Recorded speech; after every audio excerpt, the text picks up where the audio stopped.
Hi, welcome to my YouTube channel. I'm Teresa and this is TheresaTalksSports. Manchester United took on Tottenham yesterday and we lost by 1-0.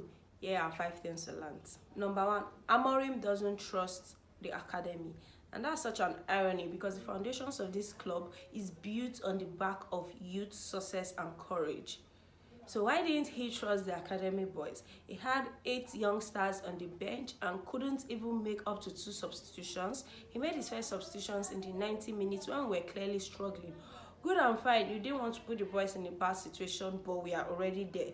At least give them the minute, let them go out and have fun. They could have brought in more energy into the game. They could have shuffled up the pack, especially at the middle of the pack where we were overrun for 90 minutes. And that is just to say the least. And even when he wanted to make a sub, he waited until the 90th minute to make the sub. To what end? There are many things that went wrong yesterday, but the tactical decisions from Amorim was definitely top of that list. Because make it make sense. As a manager, you've said that, you want every new recruit and even the current players at the club to go through the Manchester United history tour to learn about the club. You did that. So where was it lost in the memo that youth is the success of this club, that they are the foundation of the club? Like, how? So if you know all that, why didn't you grab the opportunity at its neck? Take for example, some of the good players we've had come through the academy came through to the first team in a worse moment than this. Kobe Menu was one of our stars from last season, and this was technically the same situation that brought him into the first team. When did Marcus Rashford make his debut? We are without strikers. He made his Premier League debut from the start. So we're not even saying, start Chido be from the first get-go or start Sekou Keno at the beginning of the match. You could have made subs earlier, 70 minutes, 80 minutes into the game.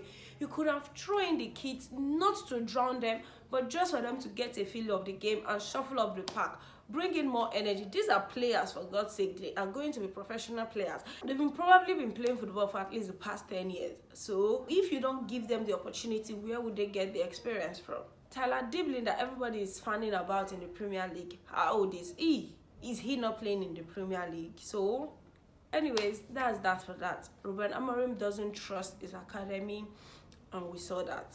Hopefully, we can do better next game. Yeah. The second thing we learned from this game is that we are bad, but our lack of clinicality makes us worse. I have said it since the preseason that, we're going to suffer from not being clinical in front of goal, and this is one of those games where we could have easily come off with a point if we were just clinical. We didn't deserve to lose, but us not being clinical was the final straw that broke the camel's back. What did Tottenham play that they went home with 3 points and a goal, and now making us languish in 15th place in the Premier League? I think we can do better collectively as a team and individually as players and even sessionally as the attackers. We can all do better. I don't want to call out names or point fingers right now, but everybody that played in an attacking role today could have been better in front of goal, and that's just to put it lightly. The third thing we learned on our list is that Onana needs retrospection, introspection, and competition. I said what I said. Because what the hell do you mean? A shot that was shot from how many yards out? There was no power behind that ball, yet you couldn't catch it. You pushed it out. Why were you pushing it to your danger zone? Why? It is goalkeeping 101 for you to push. If you are punching a ball, punch it to the sides, not to your danger zone. It is such a recurring event from Onana because every time in a game, you would always see a ball that could have been caught, but that he chooses to push out. I think the goalkeeping team could show him a compilation of Emiliano Martinez because that guy would catch a grenade. As simple as it can be, we just have to say the truth. Onana needs to be more vocal. He needs to be more in one with the ball, if that makes sense. Catch your ball, as many as possible. Do not punch every ball out. Just catch your damn ball. I don't want to go into his long balls because that is a story for another day. His distribution is poor. Please, what is the use of a ball playing goalkeeper if we don't have a ball catching goalkeeper, or even a goalkeeper whose distribution is at a better rate? Number 4, is the number 9 position cursed or is it just Rasmus? Pardon me, I said I wasn't going to call names or point fingers, but at this point, I just have to ask the question. Because the last time someone that started in that number 9 role for us scored at least 2 goals in a game was Marcus Rashford against Ipswich. Yeah, that was in December, such a long time ago, now in memory, because he's now a player for Aston Villa. We barely have our number 9 scoring in games, and we don't know what that feels like anymore. So please, is that number 9 position cost or is just Rasmus? Because there are times in that game where I felt like, oh, Chido B could have done much better. Yeah, I felt like, oh, just give the kid a chance, man. Just give the kid a chance. Maybe Chidobe could bring something to this game. Maybe he could be doing better, because you cannot tell me that Rasmus Højlund, who is now in his 2nd season in the Premier League, has had a couple of seasons with Atalanta in Serie A. You're not telling me that, oh, he's coming from a low league division, or he's coming from... He is basically a European top 5 league player. So why is it this bad? Yes, he's young. Yes, he just turned 22, I'll be 23.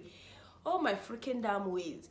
Just offer me something more. Can't speak more than that. And for the final thing we learned in this game is that for all his excellence, Casemiro is now just making up numbers. Yeah. For all his excellence in his prime, Casemiro was the one when it comes to defensive midfield position. You don't talk about defensive midfielders and you would not mention Casemiro, but now he was just making up the numbers on the pitch for us. Yeah. He just made us complete 11 on the pitch. Because the way that midfield was so porous, I would have played in an 18-year-old, at least I would have had more energy at the middle of the park. That is basically it. I know that the only reason why we're in this situation right now is because all our midfielders are injured. Yeah. I hope some come back this week or come back very soon.